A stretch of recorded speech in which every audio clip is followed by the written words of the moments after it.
بسم اللہ الرحمن الرحیم۔ السلام علیکم۔ آج کا جو ٹاپک ہے وہ ہے بدصورت۔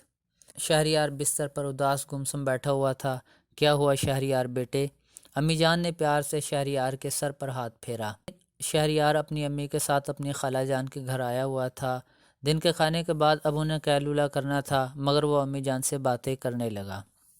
امی جان، کیا آپ نے دیکھا صبح کھیلتے ہوئے نبیل جب غصے میں تھا تو کیسا لگ رہا تھا؟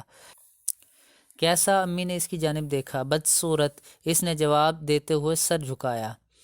چیختے ہوئے اس کی آواز کانوں کو بہت ناگوار لگ رہی تھی۔ اس نے آہستہ آواز میں کہا، امی جان، کیا جب میں گھر میں زوار پر غصہ ہوتا ہوں، چیزیں ادھر ادھر پھینکتا ہوں، چیختا ہوں، میں بھی اتنا ہی بدصورت لگتا ہوں؟ شہریار کو چھوٹی چھوٹی بات پر غصہ ہونے کی عادت تھی۔ چھوٹے بھائی زوار پر چیخنا چلانا تو معمول تھا۔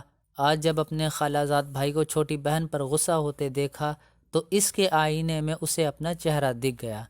جی بیٹے، صرف تم اور نبیل ہی نہیں، ہر غصہ کرنے والا شخص بدصورت بھی دکھتا ہے اور غصہ کر کے اپنی بزدلی کا اظہار بھی کرتا ہے کہ وہ اتنا بہادر نہیں کہ کسی کو معاف کر سکے یا کسی بھی غلط کو درست کر سکے۔ اسی لیے تو پیارے نبی خاتم النبیین حضرت محمد صلی اللہ علیہ وسلم نے فرمایا، غصہ نہ کرو۔